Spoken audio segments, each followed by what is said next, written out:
So hello guys, welcome to Studyshala by Kunal. Here we learn and as a जैसा कि आप सभी को पता है, आज हम बहुत दिन बाद अपने चैनल पर रिज्यूम कर रहे हैं और आज हम अपना एक स्पेशल आर्टिकल पढ़ने वाले हैं जहां हम सीखेंगे काइंड ऑफ नंबर्स। आपने आज तक जितने भी प्रकार के नंबर पढ़ रखे हैं, prime number, composite number, coprime number, natural number, whole number, rational number, irrational number, जितने प्रकार के नंबर पढ़ रखे हैं आज सब क्लियर करेंगे।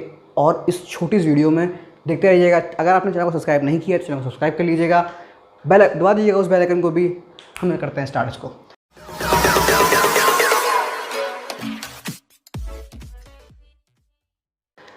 आपने देखा होगा कि आपने बेसिकली पढ़ा होगा नंबर। क्या पढ़ा होगा?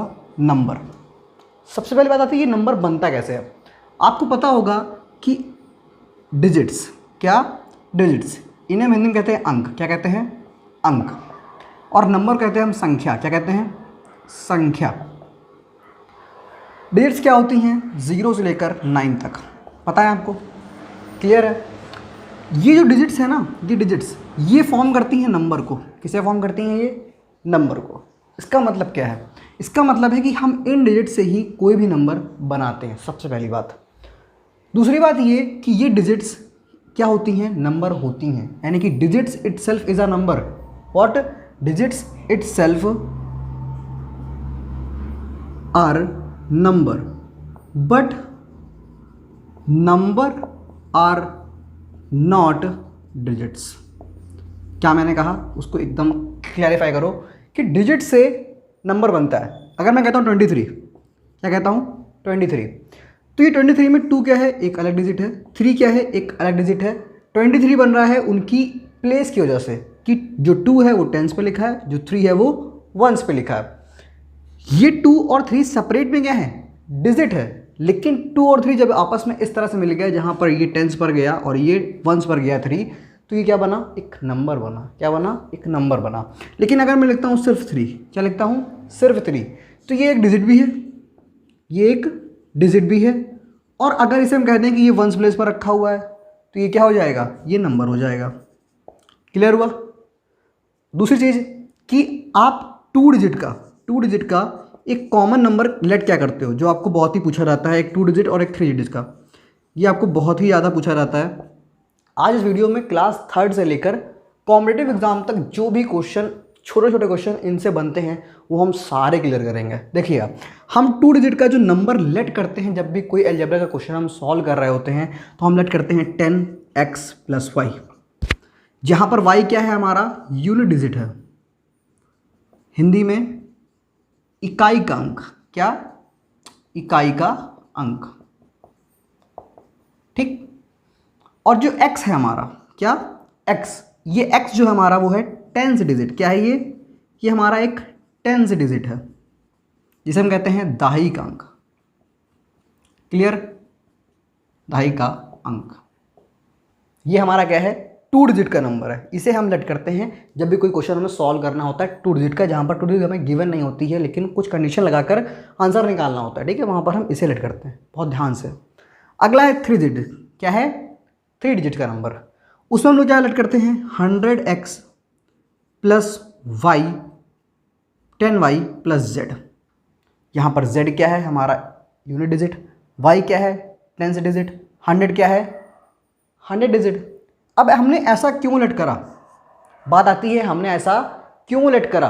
ये क्लास 7th में बेसिकली पढ़ाया जाता है कि हम किस तरह से किसी नंबर को लेट करते हैं, और बच्चों को क्लियर ही नहीं होता है कि ये ऐसा क्यों आया, ये ऐसा आया ही क्यों। कॉम्पिटिटिव एग्जाम तक पहुंच जाते हैं, लेकिन सिर्फ रटा होता है दिमाग में कि ये नंबर लेट करते हैं, लेकिन पता नहीं होता क्यों। पता नहीं होता। क्लियर कर। देखो, आपने क्लास 3rd में पढ़ा होगा 2300 या फिर 2320 को एक्सपेंडेड फॉर्म में लिखो। किसमें लिखो? एक्सपेंडेड फॉर्म में लिखो। ये बहुत ही छोटी क्लासेस में पढ़ाया जाता है, ये 2nd to 5th क्लास में पढ़ाया जाता है ये एक्सपेंडेड फॉर्म। जब वहाँ पर आप एक्सपेंडेड फॉर्म में लिखते थे तो एक्सपेंडेड फॉर्म का मतलब होता था कि हर डिजिट को उसकी प्लेस वैल्यू के साथ में लिखो। किसके साथ में लिखो? प्लेस वैल्यू के साथ में लिखो। आप प्लेस वैल्यू निकालना जानते थे कि प्लेस वैल्यू क्या होती है? एक होती है आपकी फेस वैल्यू और एक होती है आपकी प्लेस वैल्यू। किसी भी डिजिट की, किसी भी नंबर में 2 चीज़ें होती हैं, एक होती है फेस वैल्यू, एक होती है प्लेस वैल्यू। फेस वैल्यू जो उसके नाम की जैसी है, क्या है? उसके नाम की जैसी है, फेस। अगर आप इस कमरे में हो तो आपका फेस यही रहेगा, दूसरे कमरे में जाओगे तो भी फेस वही रहेगा। यानी कि कोई भी नंबर हो, कोई भी डिजिट हो, वो किसी भी प्लेस पर होगी, वो किसी भी प्लेस पर होगी, तो उसकी वैल्यू कभी भी चेंज नहीं हो सकती। आप एज्यूम करो कि आप इस कमरे में हो, एक बार पिछले कमरे में जाओगे, फिर अगले कमरे में जाओगे, तो आपको आपका फेस क्या बदलेगा? आपका फेस कभी भी नहीं बदलेगा। यानी कि इसका मतलब क्या है कि उसी तरह से एक डिजिट की फेस वैल्यू किसी भी प्लेस पर वो लिखा हो कभी भी चेंज नहीं होती है। दूसरी बात, प्लेस वैल्यू। क्या? Place value. प्लेस वैल्यू होती है हमारी face value into place of smallest number. क्या मतलब है ये? अगर मैं कहता हूं आपसे इस नंबर में 3 की प्लेस वैल्यू बताओ, क्या बताओ? 3 की प्लेस वैल्यू बताओ, तो प्लेस वैल्यू क्या होती है? Face value into smallest value of that place. Face value क्या है इसकी? 3। कहीं भी लिखा होता फेस वैल्यू क्या होती है इसकी? 3। चाहे यहां लिखा होता, यहां लिखा होता, यहां लिखा होता, कहीं पर भी लिखा होता, तो इसकी फेस वैल्यू क्या होती? 3। फेस है उसका, 3 आ गया। इंटू लगा दो। क्या लगा दो? इंटू लगा दो। ये किस प्लेस पर लिखा हुआ है? वंस, टेंस और 100। प्लेस कौन सी है? 100। तो 100 यानी कि 3 डिजिट का सबसे स्मॉलेस्ट नंबर क्या होता है? 100। जो प्लेस है, सॉल्व करो, क्या आएगा? 300 आएगा। आप इसी तरह से सबकी निकालो, तो क्या आएगी? इसका आएगा 2000, इसका क्या आएगा? 300, इसका क्या आएगा? 20, और इस वाले का अगर हम मान लें 1, तो इसको लिखोगे आप 1 लिखोगे। यहां पर आप ध्यान से देखो आपने किस तरह से लिख रखा है, 3 × 100, 2 × 10, 2 × 1000। इसीलिए हम इन सबको, ये 2 हमारी क्या है? डिजिट है। 3 हमारी क्या है? डिजिट है। 2 हमारी क्या है? डिजिट है। 1 हमारी क्या है? ये 1 × 1 होगा। इसीलिए हम इस तरह से इसको लेट करते हैं कि हमारी x क्या है? कोई डिजिट है, 10 से डिजिट, तो उसमें हमारा 10 का क्या हो रहा है? मल्टीप्लाई हो रहा है। y हमारी एक डिजिट होगी जिसके साथ कुछ भी मल्टीप्लाई नहीं होगा, 1 का मल्टीप्लाई तो मतलब कुछ भी मल्टीप्लाई नहीं, तो वो डायरेक्ट ऐसे उतार दी जाती है। उसी जैसे 100 देखो, तो 100 वाले में हमने 100 का मल्टीप्लाई कर रखा है, और 10 वाले में 10 का, और 1 का कोई मतलब होता नहीं, मल्टीप्लाई करोगे तो वही मिलेगा। तो हमने ऐसे लिखते हैं। इतना क्लियर हुआ? इतना क्लियर हो गया तो हम आगे बढ़ते हैं कि नंबर्स कितने प्रकार के होते हैं। रेस करता हूँ उसे मैं। चलिए तो आते हैं हम काइंड ऑफ नंबर्स पे, जिसके लिए आपने वीडियो को खोला है। देखो, हमें पता है कि हम बेसिकली नंबर्स को 2 पार्ट में बांटते हैं। कितने पार्ट में बांटते हैं? 2 पार्ट में बांटते हैं। नहीं पता है तो जानो यार। अब देखो, पहला क्या है हमारा? Real number. क्या है? Real number. दूसरा होता है हमारा इमेजिनरी नंबर। क्या? Imaginary number. हिंदी में कहते हैं इसे हम वास्तविक संख्या। क्या कहते हैं? वास्तविक संख्या। जैसा कि लिखा हुआ है वास्तविक, रियल मतलब वास्तविक, इमेजिनरी मतलब काल्पनिक। अब ये रियल नंबर क्या होते हैं? अगर मैं कहूं कि ये चीज़ रियल है तो इसका मतलब क्या है? वो रियलिस्टिक है, वो लाइफ में एग्जिस्ट करती है, इस वर्ल्ड में एग्जिस्ट करती है। और इमेजिनरी की बात करें तो क्या? जो हमारे सिर्फ जहन में आती है, जिसे हम सिर्फ सोच सकते हैं, लेकिन उसका कोई डेफिनेट सिम्बॉलिकली रिप्रेजेंटेशन हम नहीं कर सकते। अगर नंबर हमारा इन दोनों के मिलने से बन गया तो उसे हम कहते हैं कॉम्प्लेक्स नंबर। क्या कहते हैं? Complex number. क्या कहते हैं? Complex number. अब अगर आप क्लास 11 से पीछे हो, यानी कि आप हाई स्कूल पर हो मैक्सिमम, तो आप इमेजिनरी नंबर के बारे में कुछ भी नहीं जानते होगे। लेकिन आप 11 क्लास पे हो या फिर उसके आगे हो, जो कि कॉम्पिटिटिव एग्जाम की तैयारी कर रहे हो, तो आपको पता होगा कि इमेजिनरी नंबर क्या होते हैं। वो नंबर जिनका हम रूट एग्जिस्ट ही नहीं करता, जिनका रूट एग्जिस्ट ही नहीं करता। तो आपको पता होगा कि किनका रूट एग्जिस्ट नहीं करता है? नेगेटिव नंबर्स का। यानी कि कोई भी नेगेटिव नंबर होगा, यानी कि नेगेटिव का रूट क्या होता है? इमेजिनरी। क्या होता है? इमेजिनरी। और कोई भी नंबर नेगेटिव कैसे बनता है? जब हम उसमें -1 का मल्टीप्लाई करते हैं। अगर मान लो कोई ए नंबर था, -a लिखा था, इसका मतलब क्या है कि इसमें -1 का मल्टीप्लाई होगा ए में। होगा कि नहीं होगा? तो हम क्या करते हैं, इस -1 को दिखा देते हैं। -1 को कैसे दिखाते हैं हम? i² से। किससे? i² से। इस i को हम कहते हैं आयोटा। क्या कहते हैं? आयोटा। ये चीज़ें एकदम डेप्थ में है, जो कि इंजीनियरिंग या फिर इंटरमीडिएट बच्चों को बताई जाती हैं। ठीक है, तो इस बात को ध्यान समझ लो। आई क्या कहते हैं हम? आयोटा। अब ये आई भले ही आयोटा कहलाता है, लेकिन अगर मैं आपसे कहूँ कि ये आई रिप्रेजेंटेशन आया कहाँ से है, तो ये इमेजिनरी के आई से ही आया है। फुल फॉर्म भले इसका आयोटा होता हो। क्लियर हुआ? यहाँ पर का इमेजिनरी नंबर खत्म।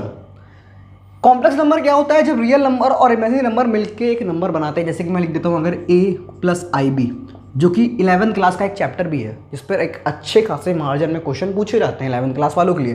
कॉम्पिटेटिव एग्जाम में इसका सिलेबस बहुत हल्का है, नहीं पूछा जाता है बिल्कुल भी। मैं आगे बात करता हूँ, ये क्या है हमारा, इसमें रियल पार्ट है, क्या है, रियल पार्ट है।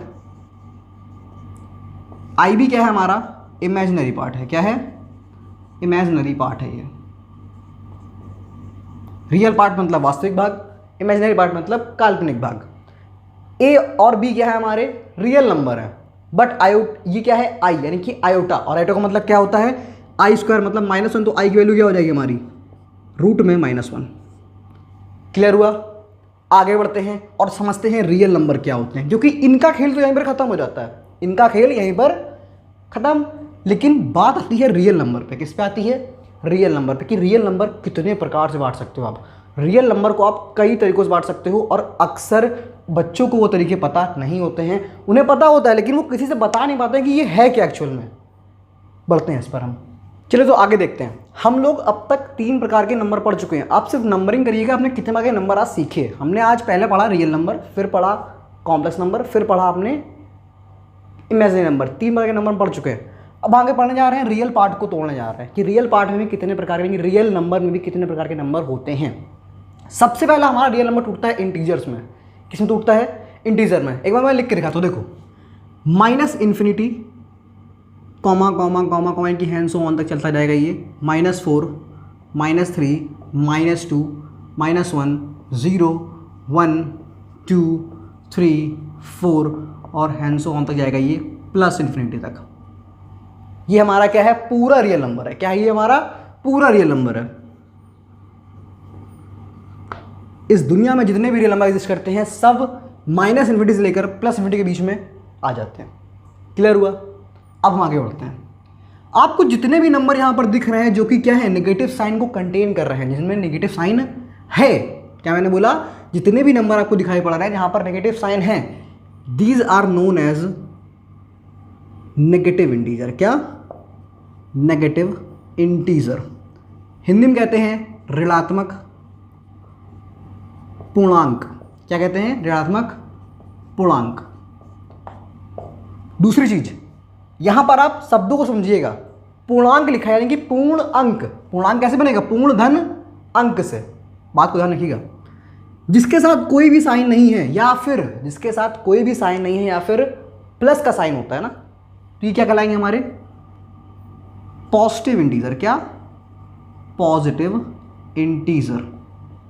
हिंदी में नाम बताओ, है ना, हिंदी में नाम कहते हैं इसे हम धनात्मक पूर्णांक। क्या कहते हैं, धनात्मक पूर्णांक। अब एक चीज फंस गई, क्या, ये 0। क्या फंसा, ये 0 फंस गया। आप किसी से एक बार क्वेश्चन करके देखिएगा कि 0 क्या होता है, नेगेटिव कि positive. That person will look your face at some time, कि वो देखता रह जाएगा आपका चेहरा कि पूछा क्या इसने, कि 0 नेगेटिव होता है कि पॉजिटिव होता है। उसे पता ही नहीं है। वो इंजीनियर बन चुका है लेकिन उसे नहीं पता कि 0 क्या है, नेगेटिव है कि पॉजिटिव है।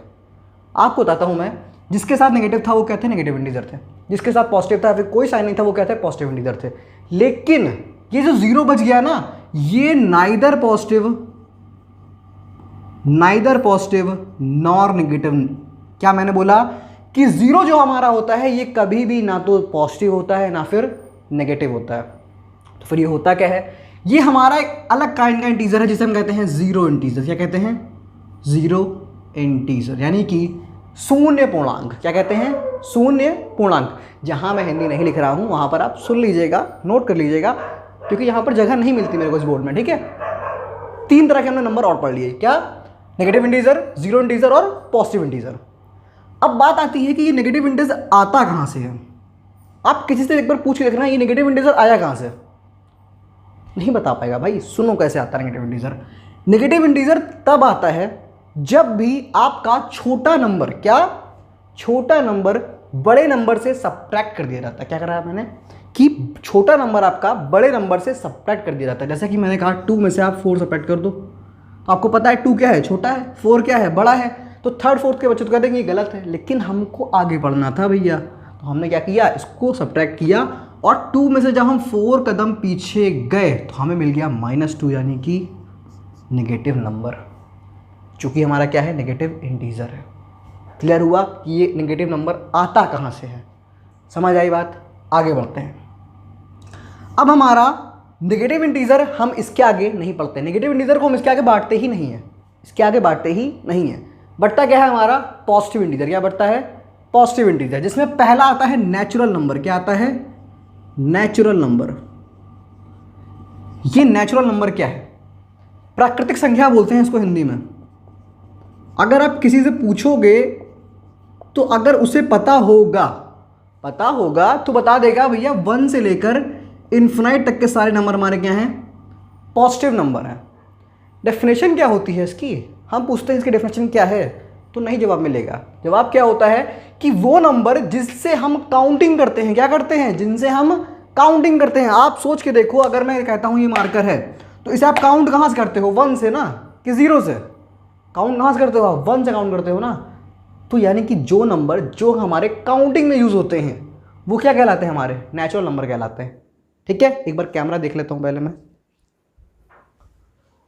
चलो कैमरा ऑफ हो जाता है हमारा बार बार। चलो ठीक है, तो यानी कि 1 से लेके इन्फिनिटी तक के नंबर हमें क्या कहलाते हैं नेचुरल नंबर कहलाते हैं। इतना क्लियर हुआ। आगे बढ़ते हैं होल नंबर। क्या कहते हैं होल नंबर। अब इसे हम हिंदी में कहते हैं पूर्ण संख्या। क्या कहते हैं पूर्ण संख्या। आपने ऊपर पढ़ा था पूर्णांक, क्या पढ़ा था पूर्णांक, यानी कि पूर्ण धन अंक, और ये क्या लिखा है पूर्ण संख्या। अंक क्या होते हैं अंक वो होते हैं जो कि डिजिट्स होती हैं। संख्या क्या होती है नंबर होती है। ये 1 से लेकर 2 से लेकर कहाँ तक जाएगा आपको कुछ भी पता नहीं है, 1000 2000 लाख तक जाएगा ये। तो क्या लाख 2 लाख क्या आपके अंक होंगे, क्या होंगे वो संख्या होगी ना, सीधी सी बात है। चलो बात आती है होल नंबर की। किसकी आती है होल नंबर की। होल नंबर होता क्या है, तो अगर हम इस नेचुरल नंबर में, किसमें इस नेचुरल नंबर में अगर 0 को इंक्लूड कर लें कि चलो 0 तुम भी हमारे साथ रहो चल के, तो ये जो नेचुरल नंबर का सेट था ये कहलाएगा हमारा होल नंबर। यानी कि 0 से लेकर इन्फिनिटी तक के सारे नंबर जो भी एग्जिस्ट करते हैं, तुम आस पड़ोस दुनियादारी सबसे लिवा लो, जो भी आएगा किस में जाएंगे सारे होल नंबर में जाएंगे।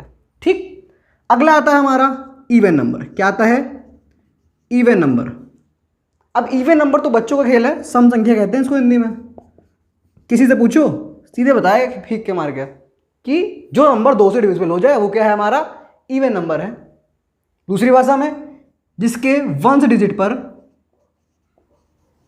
क्या लिखा हो 0 या फिर 2 4 6 8 लिखा हो, वो नंबर क्या हो जाएगा इवन नंबर हो जाएगा।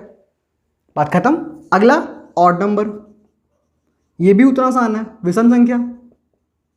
जो नंबर 2 से कंप्लीट डिविजिबल ना हो या फिर जिसके 1 डिजिट पर इनको छोड़कर आता हो, यानी कि 1 3 5 7 9 आता होगा, वो क्या हो जाएगा ऑड नंबर हो जाएगा। ये तो सरल था। आगे बढ़ते हैं हम लोग। चलो देखिएगा हमारा अगला नंबर है प्राइम नंबर। क्या है प्राइम नंबर। अब ये प्राइम नंबर की डेफिनेशन बता पाना बड़ा ही मुश्किल है बच्चों के लिए। क्या है होता प्राइम नंबर। प्राइम नंबर की डेफिनेशन 2 तरह से लिखी जाती है। प्राइम नंबर की डेफिनेशन 2 तरह से लिखी जाती है। किस तरह से, देखो किसी बुक में लिखा रहता है ऐसा नंबर जो सिर्फ खुद से डिविजिबल हो या फिर 1 से डिविजिबल हो। इसका मतलब क्या है कि उसके फैक्टर कितने होंगे सिर्फ 2। क्या फैक्टर होंगे सिर्फ 2। एक बात बता दें, फैक्टर और मल्टीपल को लेकर बच्चे बड़ा कंफ्यूज होते हैं कि फैक्टर और मल्टीपल ये क्या है। किसी नंबर के फैक्टर क्या होते हैं कि वो नंबर किस किस के टेबल में आता है, वो नंबर किस किस के टेबल में आता है, वो क्या हो गए फैक्टर। मल्टीपल क्या होते हैं कि वो नंबर के टेबल में कौन कौन से नंबर आते हैं। जैसे कि 6 ले लो आप, 6 आपका 1 के टेबल में आता है, 2 के टेबल में आता है, 3 के टेबल में आता है और 6 के टेबल में आता है। ये क्या है हमारे फैक्टर है। 6 के टेबल पढ़ो आप, 6 12 18 एंड सो ऑन। ये हमारे क्या है मल्टीपल है। ठीक है, एकदम बेसिक सा नॉलेज था, मैंने बता दिया, जरूरी लग रहा था मेरे को। ठीक है, आगे बढ़ते हैं। देखो प्राइम नंबर पे आ जाओ। प्राइम नंबर मैंने क्या बताया कि ऐसे नंबर जो या तो सिर्फ खुद से डिविजिबल हो या फिर 1 से डिविजिबल हो। क्या मतलब निकलता है, यानी कि 2 फैक्टर हो तो आप क्या लिखोगे ओनली 2 फैक्टर। क्या ओनली 2 फैक्टर्स। ऐसे नंबर क्या होंगे? प्राइम नंबर होंगे। ठीक, क्लियर हुआ? दूसरी बात कि ये कहाँ से स्टार्ट होते हैं। अगर मैं आपसे कहूँ 1, क्या कहूँ? 1, तो आप बताओ क्या 1 प्राइम नंबर होगा? 1 प्राइम नंबर नहीं होगा। मत चलाओ दिमाग, नहीं होगा। क्यों? क्योंकि 1 किसके टेबल में आता है? सिर्फ 1 के टेबल में आता है। 1 के टेबल में सिर्फ आता है, इसका मतलब क्या है? उसके पास सिर्फ एक फैक्टर है। कितना फैक्टर है? सिर्फ एक फैक्टर है। अगर एक फैक्टर है, इसका मतलब क्या है? कि कंडीशन फुलफिल नहीं हो रही है। कंडीशन फुलफिल नहीं हो रही है, यानी कि 1 तुम्हारा प्राइम नंबर नहीं होगा। अगला चेक करा 2। क्या चेक करा? 2 किसके टेबल में आता है? एक 2 के टेबल में आता है और एक 1 के टेबल में आता है, यानी कि इसके पास सिर्फ 2 फैक्टर हैं। तो 2 हमारा क्या है? प्राइम नंबर है। क्या है? 2 हमारा प्राइम नंबर है। 2 से जुड़ी और बातें बता दें कि 2 एकमात्र ओनली इवन प्राइम नंबर है। क्या है? ओनली इवन प्राइम नंबर, क्योंकि इसके बाद के सारे प्राइम नंबर क्या होते हैं? ऑड होते हैं। क्या होते हैं? ऑड होते हैं। और ये हमारा स्मॉलेस्ट प्राइम नंबर भी होता है। क्या होता है? स्मॉलेस्ट प्राइम नंबर भी होता है। क्लियर हुआ? ओनली इवन प्राइम नंबर और स्मॉलेस्ट प्राइम नंबर। ठीक, इसको हम लोग हिंदी में कहते हैं अभाज्य संख्याएं। ठीक है, लिख लेना, कोई दिक्कत नहीं, बड़ी बात। अगला आता है कंपोजिट नंबर। क्या आता है? Composite number. अब बहुत सारे लोगों को लगता है कि प्राइम नंबर का एक्चुअल अपोजिट क्या है? को प्राइम नंबर। लेकिन ऐसा बिल्कुल भी नहीं है, भ्रम में जी रहे हैं लोग। क्या मतलब है? देखो, कंपोजिट नंबर जो होता है ना, वो होता है हमारा एक्चुअल प्राइम नंबर का अपोजिट। क्या होता है? एक्चुअल प्राइम नंबर का अपोजिट होता है। इसका मतलब क्या है? कि भैया ऐसे नंबर जिनके फैक्टर 2 से ज्यादा हो। क्या हो? 2 से ज्यादा फैक्टर हो, यानी कि more than 2 factors. More than 2 factors. इसका मतलब क्या है? कि कम से कम 3 फैक्टर हो। कहीं कहीं पर क्या जाता है? At least 3 factors. क्या लिखा जाता है? At least 3 factors. फैक्टर्स को हम लोग हिंदी में गुणनखंड कहते हैं, मल्टीपल को गुणज कहते हैं। हिंदी वाले कंफ्यूज ना हो बिल्कुल भी। ठीक है, चलो आगे बढ़ते हैं। क्या लिखा मैंने? कम से कम कितने फैक्टर हो? 3 फैक्टर हो। फिर से बात आती है, क्या 1 हमारा कंपोजिट नंबर है? कि 1 हमारा क्या कंपोजिट नंबर है? 1 के पास तो 2 ही फैक्टर नहीं थे, तो 2 से ज्यादा कैसे हो जाएंगे? यानी कि 1 हमारा कंपोजिट नंबर नहीं है। तो फिर क्या है? 2 तुम्हारा प्राइम है, 3 तुम्हारा प्राइम है, तो क्या बचा? 4 बचा। 4 के फैक्टर कितने होते हैं? एक होता है 1, एक होता है 2, एक होता है खुद 4। 3 फैक्टर हैं, कम से कम 3 होने चाहिए। 4 क्या हो गया? कंपोजिट नंबर हो गया। और अगर कोई स्मॉलेस्ट कंपोजिट नंबर पूछता है तो आप क्या कहोगे? 4। हिंदी में इसको संयुक्त संख्या कहते हैं, बिल्कुल भी कंफ्यूज नहीं होना। ठीक, आगे बढ़ते हैं। इसको इरेज कर रहा हूं मैं। ठीक है, स्क्रीनशॉट लेना हो तो ले लेना बैक करके। ठीक, चलो आगे देखो। अगला आता है हमारा को प्राइम नंबर। क्या आता है? को प्राइम नंबर। अब ये जो नंबर होते हैं, सबसे पहली बात बता दूं मैं कि को प्राइम नंबर कभी भी एक अकेला नंबर नहीं हो सकता। जिस तरह से 2 एक अकेला प्राइम नंबर था, 4 एक अकेला कंपोजिट नंबर था, लेकिन कभी भी कोई एक संख्या अकेले को प्राइम नंबर नहीं बनाती है। क्यों? क्योंकि को प्राइम होता है क्या? कि कोई नंबर्स के एचसीएफ क्या हो? 1 हो। क्या हो? एचसीएफ हमारा 1 हो। ऐसे नंबर जिनका एचसीएफ क्या निकले?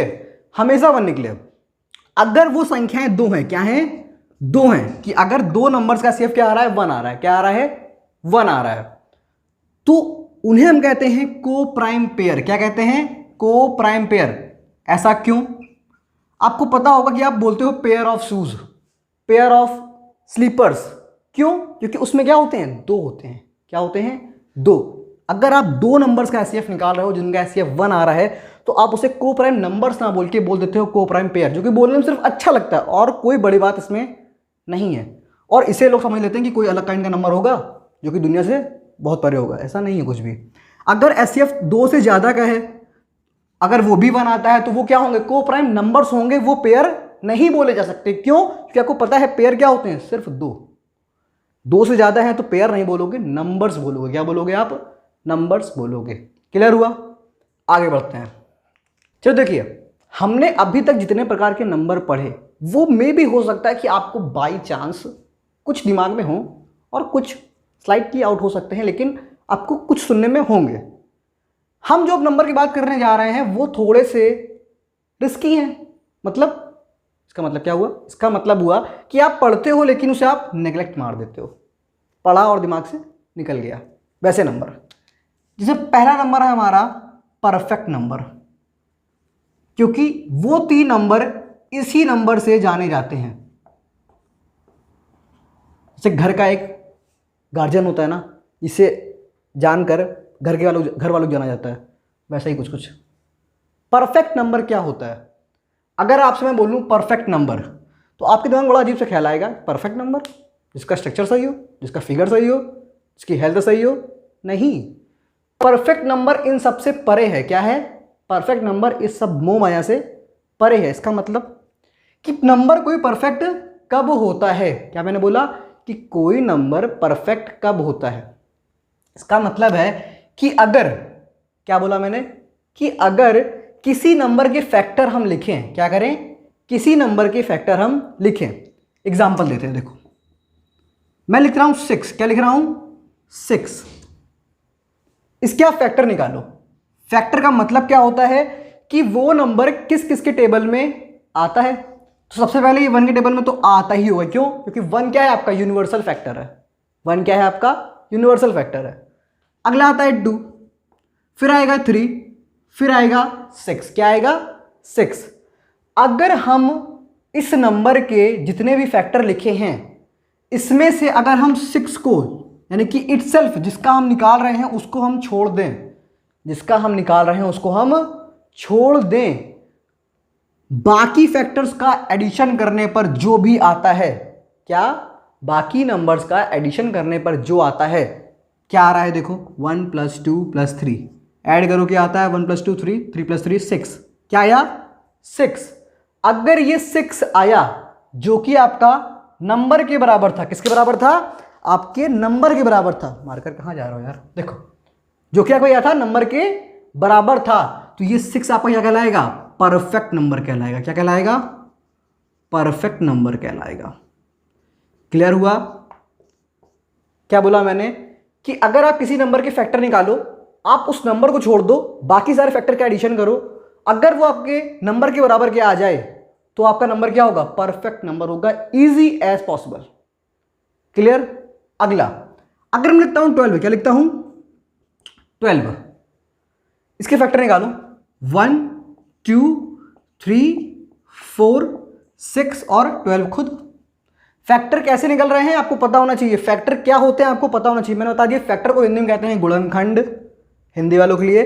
फैक्टर का मतलब क्या होता है कि वो नंबर किस किस के टेबल में आता है। क्या? वो नंबर किस किस के टेबल में आता है। चलो, अब 12 के आपने फैक्टर निकाले, आपने 12 को जगह छोड़ दिया, जिसकी शादी थी उसी को भूल गए, 12 को छोड़ दिया, बचा क्या? 1 2 3 4 6। सबको ऐड करो, क्या आता है? 3 + 3 6, 6 6 12, 12 6 16 आता है। क्या आता है? 16 आता है। अगर ये जो सम आया है, क्या, अगर ये जो सम आया है ये नंबर से ही ज्यादा हो गया, क्या हो गया? नंबर से ही ज्यादा हो गया, यानी कि 16 क्या है? ये आपका 12 से ज्यादा है, तो ये नंबर कहलाएगा सफिशिएंट नंबर। क्या कहलाएगा? Sufficient number. ये आपका सेकंड टाइप आ गया इसी में। ठीक है, इतना इजी था ये बताना। क्लियर हुआ? अगर ये सम, बाकी फैक्टर्स का सम अगर नंबर से ज्यादा हो गया तो क्या कहलाएगा? सफिशिएंट नंबर कहलाएगा। क्लियर हुई बात? थर्ड टाइप देखो, मैं लिखता हूं 4, क्या लिखता हूं? 4। मैंने आपसे कहा 4 के आप फैक्टर बताओ, 1 2 4 होंगे। आपने 4 को ही छोड़ दिया, जिसकी शादी थी छोड़ दिया, फैक्टर क्या बचे? 1 और 2। 1 और 2 को ऐड करो, क्या आता है? 3 आता है। 3 आता है। ये जो 3 है क्या 4 से छोटा नहीं है? ये 3 क्या 4 से छोटा नहीं है? क्या मैंने बोला कि ये 3 जो है ये 4 से क्या है? छोटा है। अगर फैक्टर्स का सम नंबर से छोटा हो गया तो क्या बोलोगे गुरुजी? इसको बोलोगे आप डिफिशिएंट नंबर। क्या बोलोगे? Deficient number. क्लियर हुआ? इसे आप क्या बोलोगे? डिफिशिएंट नंबर बोलोगे। समझ गए बात? ये थे आपके स्पेशल 3 तरह के नंबर। ठीक है, इतना सा था इस वाली वीडियो के लिए, जो मुझे लग रहा था कि आपको पता होना बहुत ही ज़्यादा ज़रूरी है। अगर आप किसी भी क्लास में हो, 3rd क्लास से लेके कॉम्पिटेटिव एग्जाम तक अगर तैयारी कर रहे हो आप, अगर आपको नंबर्स का खेल नहीं पता कि नंबर कितने प्रकार के होते हैं, कहाँ से आते हैं, कहाँ रहते हैं, किस दुनिया के हैं, तो आप हर क्वेश्चन में, हर सेट के क्वेश्चन पे 11th 12th में तो आप बहुत ही ज़्यादा फंसोगे। एक बार आप 6th 10th तक आ जाओगे तो आप कम फंसोगे, लेकिन जहाँ पर आप 11th और 12th में होगे तो आपको इनमें ज़्यादा प्रॉब्लम आएगी। क्यों? क्योंकि आपको वहाँ पर सेट पढ़ना होती है, सेट थ्योरी। अगर आपने सेट थ्योरी में आकर आपने नंबर्स को नहीं जाने तो कुछ भी नहीं जान पाए। क्लियर है? अगला वीडियो आएगा आपका इसी स्पेशल टॉपिक को लेकर, इसे आगे नहीं बढ़ाएंगे, कुछ अलग देखेंगे, ठीक है? और फिर हम अपने हाई स्कूल वाले पैटर्न पे वापस से आ जाएंगे। हमारी गाड़ी पटरी से उतर चुकी है, मुझे पता है, लेकिन उसके पीछे कुछ कारण थे जिसे हम भुला चुके हैं। आगे बढ़ते रहेंगे, आपसे मिलते रहेंगे। चैनल को सब्सक्राइब कर लेना, अगर वीडियो अच्छा लगा हो शेयर कर देना अपने दोस्तों के साथ, अगर आपको वीडियो पसंद आई हो सही में। जय हिंद, जय भारत, गुड बाय।